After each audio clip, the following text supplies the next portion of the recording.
So picture this. It's 1893, and there's this penniless, heavily germophobic genius who, by the way, is platonically in love with a pigeon, Right, as you do. naturally.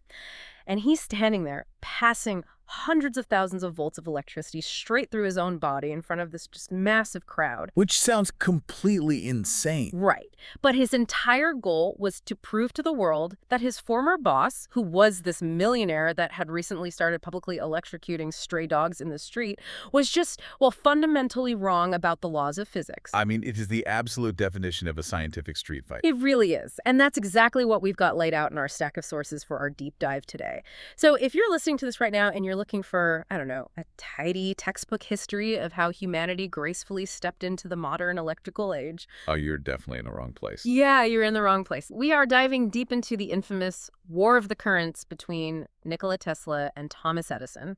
But the mission today is to uncover the bizarre reality here. Yeah, how a battle over, fundamental physics was really driven by just massive egos, this vicious PR war, and two of the absolute most eccentric personalities to ever walk into a lab. Exactly, because you really can't separate the electrical grid that's like powering the room you're sitting in right now from the deep personal animosity between these two guys. No, not at all. You have to look at the human element first. Right, so we have to start by setting the scene. It's 1882. Thomas Edison is, for all intents and purposes, the undisputed king of New York. He really was. His Pearl Street station is lighting up lower Manhattan with his 110-volt direct current, or DC, empire. And it's this brilliantly ruthless, closed ecosystem. Like Apple, but for the 1880s. Yes. If you Yeah. wanted the miracle of Edison's light bulbs in your parlor, you had to buy his generators, his wiring, his meters. He literally held all the cards. He is the entire establishment at that point. Right. But that monopoly gets completely disrupted just 2 years later. Into this empire walks this Serbian-American immigrant named Nikola Tesla. And the sources note that Tesla steps off a boat in 1884 with, I think, a grand total of 4 cents in his pocket. 4 cents! 4 pennies! Just wild.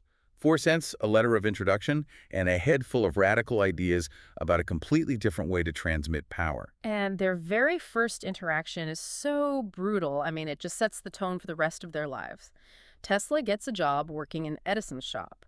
And Edison is struggling because his DC dynamos, his generators, are incredibly inefficient. Right, they're clunky, they're losing power. Exactly. So Tesla tells his new boss, hey, I can fix these.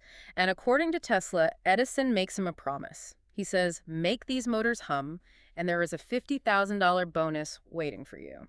Which, you have to keep in mind, in the 1880s, $50,000 is just an astronomical, life-changing fortune. It's what, over $1 million today? Yeah, well over $1.5 million in today's money. So Tesla doesn't just casually tinker with these machines. He works like almost 20 hours a day for months, just grinding himself to the bone until he actually achieves it. He completely redesigns them. Yeah.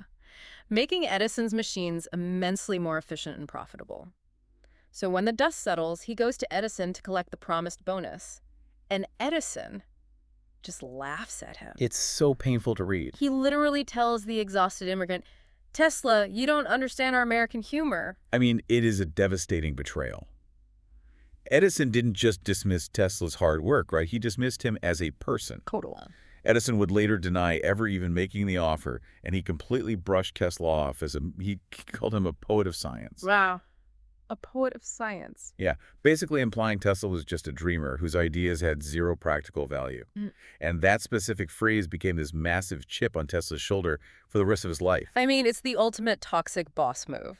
Imagine working a grueling internship, single-handedly saving the company's core product line, and when you ask for your compensation, the CEO chuckles and is like, it was just a prank, bro. Right, it's a YouTube prank. Exactly. So Tesla just quit on the spot. And that walkout is the spark that ignites the whole rivalry. And it really highlights how these two were just completely opposite species of human beings. Like, their working styles were fundamentally incompatible. Reading through the source material, the contrast is almost comedic. You have Edison, who is the ultimate grinder. Right. Genius is 1% inspiration, 99% perspiration. Yeah, that famous motto. He literally ran his lab at Menlo Park like an industrial sweatshop. He demanded quotas. He tested 6,000 different materials just to get a single light bulb filament to work. It was pure, relentless trial and error. Completely. And Edison was tactile. Yeah. He was messy. He would take these quick cat naps on dirt floors or just like on laboratory His benches. shoes on, probably? Oh, absolutely. He chewed tobacco constantly and apparently rarely bathed when he was deep into a project. Gross. And he was also almost completely deaf, which he actually claimed helped him tune out distractions so he could concentrate better. Oh, and he had this bizarre obsession with concrete. The sources detail how he tried to build literally everything out of it. Oh, right, the concrete face. A concrete house with concrete walls, concrete floors, a concrete bathtub. I mean, he even tried to manufacture a concrete piano and concrete furniture with, like, air-filled cushions. Which sounds terribly uncomfortable. The guy was just chaotic energy personified. He really was. But then you look at Tesla, who operated like a monk. Tesla was a pure visual thinker. Right. He famously claimed he never even needed to test physical prototypes. Yeah. He had this extraordinary ability to build an entire complex machine in his imagination, turn it on in his mind, let it run to check for wear and tear, and then just manufacture the physical device. That's basically a superpower. Yeah, and it would work perfectly on the very first try. Which has to be incredibly infuriating for a guy like Edison, who is coughing on tobacco juice while burning through his 6,000th filament. Oh, it had to drive Edison crazy. And Tesla's personal habits were the polar opposite of Edison's dirt floor naps, too. Tesla was a 6'2", rail-thin germaphobe who flat out refused to shake hands. He wouldn't shake hands at all. No, absolutely not. And he required exactly 18 napkins to polish his already clean cutlery at every single meal. 18 napkins, not 17, not 19. Exactly 18. His compulsions were severe. He was obsessed with the number 3. Right, the sources mention that. Yeah, everything in his life had to be divisible by 3. He'd walk around a city block 3 times before entering a building. He lived in hotel room 207. Because the digits add up to 9? You got it, which is divisible by 3. It's fascinating. And he also maintained lifelong celibacy because he genuinely believed physical intimacy would drain the brain power he needed for his inventions. He was completely dedicated to his work. He couldn't stand the sight of pearl earrings, and touching another person's hair apparently physically repulsed him. And yet, this lifelong celibate germaphobe ultimately fell deeply in love with a white pigeon in a New York park. Which is just, he openly admitted he loved that pigeon as a man loves a woman, is deeply eccentric behavior. To put it mildly. But this intense, almost comical personality clash is the absolute foundation for their technological war. After Tesla quit, he didn't just want to build a slightly better version of Edison's messy DC system. No, he wanted to crush it. Exactly. He wanted to obliterate it with his own elegant solution, alternating current. But to do that, he needed capital. And in 1888, George Westinghouse, who's this titan who already controlled a massive railroad and gas empire, he swoops in and buys Tesla's AC patents for $60,000, plus a really lucrative royalty deal. Right. So suddenly, this isn't just two grumpy inventors arguing in a lab. This is a full-blown corporate war for the future of the globe. You've got Edison's massive establishment versus Westinghouse, with Tesla acting as his brilliant architect. And this is where we have to look at the actual physics of the fight. Yeah. Because they were really arguing over the fundamental laws of electrical transmission. Okay, I have to stop you there, though, because when I was reading the sources, the core concept initially made zero sense to me. How so? Well, Edison's DC direct current flows in one continuous direction, right? Like a smooth river. Correct. But Tesla's AC alternating current reverses its direction 50 to 60 times a second. Just logically, making the electrical current violently stutter back and forth sounds incredibly inefficient compared to a smooth one-way push. Why is that messy reversing action actually an advantage? That's a great question. To see the advantage, you first have to understand the fatal flaw of direct current. It comes down to a very simple, very punishing physics formula. Okay, lay it on me. Power loss equals current squared times resistance. Okay, translating that from textbook math to the real world, what does that actually mean for, like, lighting up a city block? It means catastrophic heat. When you push electrical current through a copper wire, the natural resistance of the metal creates friction, which manifests as heat. Right. And that heat is just wasted energy bleeding off into the air. Now, Edison's system ran at 110 volts, which was a great, safe level for running household light bulbs. Sure, you don't want people getting zapped in their living rooms. Exactly. But to deliver enough power to an entire neighborhood at that low voltage, You had to push a massive, heavy amount of electrical current through those lines. And looking back at that formula you mentioned, the current is squared. So Yeah. a massive current results in an exponentially massive loss of power, simply burning off as heat. Exactly. The only way Edison could fight that physical resistance was by manufacturing incredibly thick, heavy, expensive copper cables. Just huge wires. Yeah, as thick as your arm. And even with those, he was losing so much energy that a DC power plant could only push electricity about a single mile before the power just fizzled out. A single mile, that's nothing. It's nothing. To wire a city the size of New York, Edison would physically need to build a polluting coal-fired power plant every few blocks just to keep the lights on. That is completely unscalable, which I assume brings us to Tesla's AC. It does. Because that violent reversing action you mentioned earlier gave AC a superpower that DCs simply didn't possess. It allowed for the invention of the transformer. Okay, I know transformers sit on the telephone poles outside our houses today, but how do they actually solve Edison's heat problem? Well, a transformer uses the changing magnetic fields created by alternating current to easily step up or step down voltage. Okay. So with AC, you can generate power at a plant and immediately run it through a transformer to step the voltage up to something massive like 10,000 volts. Because the voltage is so incredibly high, the actual current required drops to almost nothing. And if the current drops to almost nothing, the power loss from heat in that formula drops to almost nothing. Precisely. You can shoot that 10,000 volt AC power over miles and miles of thin, cheap wire with virtually zero energy loss to heat. That's brilliant. And then, when it reaches a neighborhood 20 miles away, you simply run it through another transformer to step it back down to a safe 110 volts for the houses. So one big power plant could light up an entire metropolis. Exactly. But wait, the sources also note that Tesla invented the AC induction motor in 1887, and they specifically mention it running without brushes. What does that actually mean? So in Edison's DC motors, you had physical metal brushes constantly rubbing against the spinning cylinder to transfer the electricity. It sounds like a lot of friction. Massive friction. They sparked constantly, they wore out quickly, they were loud. Right. But Tesla realized that because AC is constantly reversing, the magnetic field it creates is constantly flipping. If you arrange the electrical coils in a circle, that flipping magnetic field creates a rotating magnetic wave. Okay.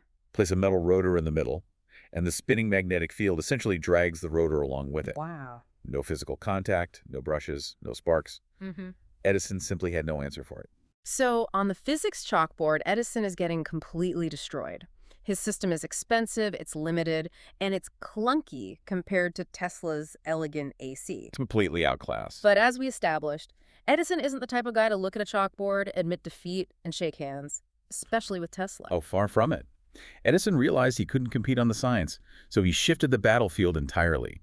He launched a campaign based on pure theatrical fear. And this part of the sources genuinely shocked me, because we collectively remember Edison today as this grandfatherly American folk hero, the wise wizard of Menlo Park. Right, the guy who gave us the light bulb. But the sources detail a PR campaign that belongs in a horror movie. He was actually paying local kids 25 cents a head to round up stray dogs off the street just so he could publicly electrocute them. It is an incredibly grim chapter in his legacy. Edison employed a man named Harold Brown, and together they orchestrated these gruesome public demonstrations. That's awful. They would gather the press and even crowds of school children, and they'd use Westinghouse AC generators to electrocute dogs, horses, and cattle on a stage. They did this in front of children. That is so messed up. The entire goal was to psychologically brand AC as a killer. Edison wanted to sear this image into the public's mind. Alternating current is far too dangerous to let into your parlor. It should be restricted to one thing only: execution. Which leads directly to Edison's darkest maneuver. Yes. He and Brown secretly backed the development of the very first electric chair for New York State. And they made absolutely sure it was powered by a Westinghouse AC generator. Exactly. In 1890, a convicted murderer named William Kemmler became the first person executed in the electric chair. And it didn't go well. It was a horrific, botched execution. Truly awful. But Edison's PR machine went right to work anyway. They heavily pressured the press to stop using the word electrocuted and start reporting that Kemmler had been Westinghoused. Westinghouse. Yeah, they wanted their rival's brand name to literally become synonymous with death. I mean, it is the most cynical corporate maneuver imaginable. But what I absolutely love about this story is how Tesla responds to this. Oh, it's iconic. He doesn't write a strongly worded letter to an academic journal whining about unfair treatment. Tesla fights theater with theater. He delivers a magical clapback at the 1893 Chicago World's Fair. Setting the stage for that Westinghouse had just spectacularly underbid Edison to light the fair. Right? They came in at $399,000 compared to Edison's staggering $1.7 million. A massive difference. So Tesla uses that fair as his personal stage. He gets up in front of these massive crowds, and he literally runs hundreds of thousands of volts of alternating current directly through his own body. Just wild confidence in his own math. He's standing there, crackling with lightning, holding these wireless glass bulbs in his bare hands, and they are glowing brightly. And the crowd is terrified he's going to drop dead. Exactly. But he's completely unharmed. Now, the sources say he used the skin effect to not die. Explain that, because blasting hundreds of thousands of volts through your body sounds like immediate death. It does. But it all comes down to the frequency of the electricity. At low frequencies, electrical current flows through the entire cross-section of a conductor, like a wire, or in this case, your body. Meaning it goes right through your core. Exactly. That penetrates deep and stops your heart. But Tesla cranked the frequency up immensely. At super high frequencies, the rapidly changing magnetic fields inside the conductor physically push the electrons toward the outer perimeter. Oh, wow. Yeah, the electrical current literally skims across the very outermost layer of your skin. It never penetrates deep enough to hit the internal organs. So he proved to millions of people in real time that AC could be tamed and beautiful. I mean, 27 million people visited that fair and saw 100,000 AC bulbs working perfectly and safely. That visual was the ultimate checkmate, and it led directly to the ultimate prize, the 1895 Niagara Falls project. The big one. The power company needed to harness the immense energy of the falls and transmit that electricity 20 miles away to the factories in Buffalo. And for Edison's DC, pushing power 20 miles was physically impossible. Exactly. So they chose Westinghouse and Tesla. AC officially won the war. But the irony of what happens next to Edison is just staggering to me. By 1892, Edison's own investors were so fed up with his stubborn refusal to abandon DC that they forced him out of his own company. Yep. J.P. Morgan basically fired him. And they merged his company with a competitor to form General Electric. It's exactly like getting kicked out of your own band right before they record a multi-platinum album. That's exactly what it's like. And to make it worse, the second Edison is out the door, General Electric immediately drops DC and starts playing their rivals' instruments. They adopted AC. They had to. For the 1890s grid and the century that followed, Tesla and AC were absolutely the correct answer. The rapidly industrializing world needed long-distance transmission, and AC delivered it perfectly. But, and this is a massive modern twist to this story, that completely flips the script. Right, because Edison is actually getting his revenge right now. He really is. Because of modern power electronics, we can now step DC voltage up and down efficiently, which is something Edison couldn't even dream of doing. Right, he didn't have the tech. Exactly. And it turns out, for ultra-long distances, like transmitting wind power over 400 miles or running massive underwater cables between countries, high-voltage DC, or HVDC, is actually significantly more efficient than AC. Okay, but the sources say high-voltage DC is more efficient over those distances, specifically because it doesn't suffer from capacitive losses. Right. What exactly is a capacitive loss? Think of a basic electrical capacitor. It simply stores energy between two conductive plates that are separated by an insulator. Okay, pretty simple. Now, a long AC power line suspended high above the Earth acts just like a giant unintended capacitor. The wire's one plate, the ground is the other, and the air between them is the insulator. Because AC voltage is constantly fluctuating, it constantly charges and discharges that giant capacitor. Over hundreds of miles, that continuous charging and discharging siphons off a massive amount of energy. It just leaks out into the environment. Exactly. It bleeds power. But DC flows at a constant, steady voltage, so it charges the line once and then just flows. No continuous leaking. So DC actually wins the ultra-long-distance marathon today. It does. And if you're listening to this deep dive right now on a smartphone or you're working on a laptop, you are literally holding Edison's revenge in the palm of your hand. Every battery-powered device, the solar panels on your roof, the electric cars on the road, they all run entirely on direct current. It's crazy. We live in a world powered by Tesla's AC grid, but we interact intimately with Edison's DC every single day. It is a perfect modern synthesis of their two visions. But, while Edison's corporate legacy lived on in General Electric and our modern devices Tesla's personal life. Mm. Well, it veered completely off the rails into pure sci-fi myth-making. Which brings us to the earthquake machine. Oh, yes. It is peak Tesla. It's half genuine, brilliant physics and half pure showman exaggeration. Let's look at the incident in 1898. Right. So we are at Tesla's laboratory at 46 East Houston Street in Manhattan. Tesla builds a device, but it's not some massive building-sized superweapon. No, it's an electromechanical oscillator about the size of an alarm clock, weighing just a couple of pounds. Inside this tiny box is a piston driven by steam. But the brilliance wasn't brute force, right? It was the timing. Exactly. Tesla designed it to be isochronous. He engineered this complex pneumatic valve system that ensured the piston fired at one incredibly precise, unchanging frequency, completely, regardless of the physical load or resistance it pushed against. The timing never drifted. Not even a microsecond. But how does an alarm clock-sized piston generate enough kinetic force to shake a massive steel pillar without just, blowing itself to pieces? It relies entirely on the physics of resonance.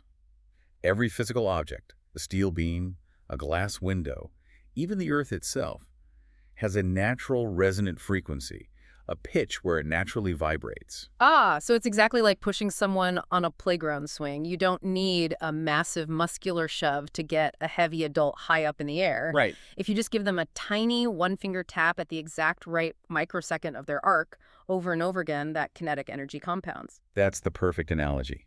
Tesla realized if he could find the natural frequency of a building and pump tiny amounts of energy into it at that perfect, unwavering rhythm, Yeah. the vibrations would stack up until the shaking became enormous. So according to Tesla's own telling of the story, he takes this little oscillator, bolts it to the central iron structural pillar of his Houston Street laboratory, and tunes it to the building's natural frequency. And at first, there's just a hum. Right, just a hum. But those small pushes start compounding. The pillar starts to shake. The floor starts violently vibrating. Heavy tools are literally rattling off the shelves. And the kinetic energy begins radiating outward. Yes. Windows in the neighboring blocks start to shatter. Plaster is raining down from ceilings. Workers in the surrounding factories think a literal earthquake is hitting Manhattan, and they pour out into the streets in a full panic. And the NYPD and ambulances are actually dispatched to the epicenter. So Tesla suddenly realizes that if he doesn't stop this tiny machine immediately, he is going to collapse his own building and take half of the block down with it.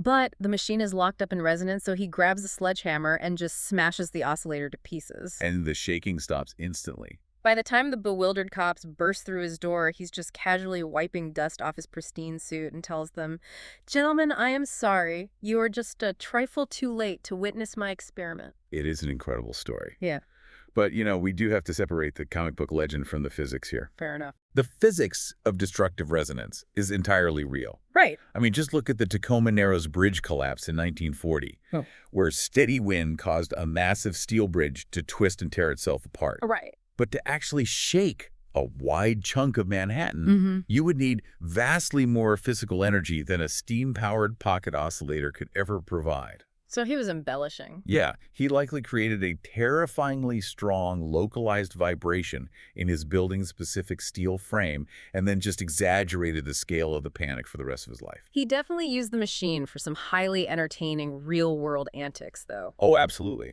The sources recount this hilarious story involving his good friend Mark Twain. Twain apparently suffered from terrible chronic constipation. Right. So Tesla invites him to the lab, has him stand on a platform attached to a larger version of this oscillator, and tells him it's therapeutic.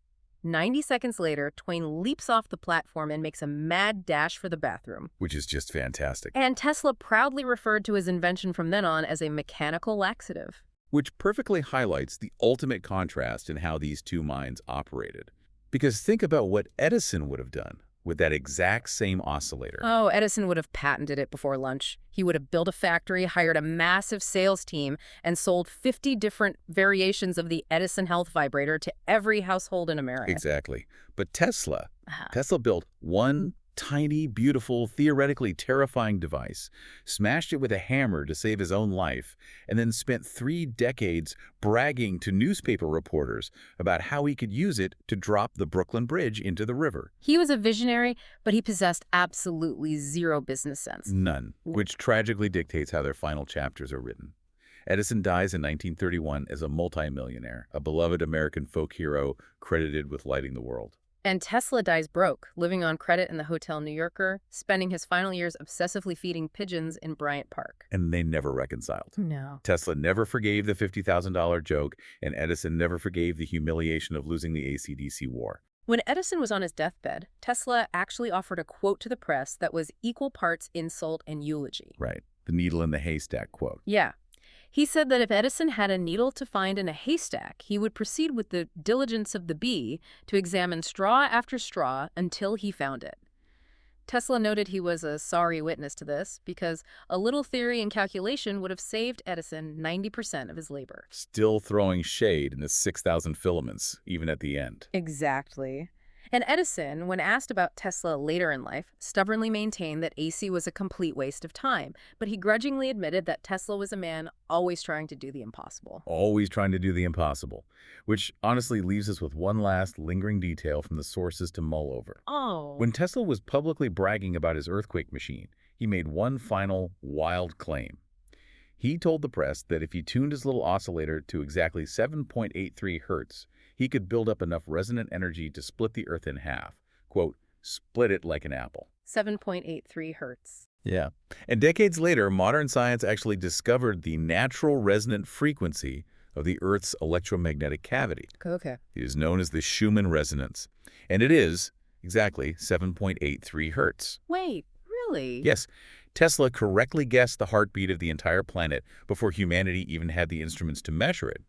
And he claimed he kept a larger working version of his oscillator locked away in a private vault just in case. Oh, wow. So the next time you feel a slight, unexplained vibration in the ground beneath your feet, ask yourself, Yeah. is it just a heavy truck driving by, or is there a tiny device ticking away in a forgotten vault somewhere? That is deeply unsettling and incredibly fascinating. Well, you came here to understand the chaotic reality behind the flip of a light switch, and I think we found it in the mud, the bruised egos, and the stubborn genius of the War of the Currents. Thank you so much for joining us on this deep dive. We'll see you next time.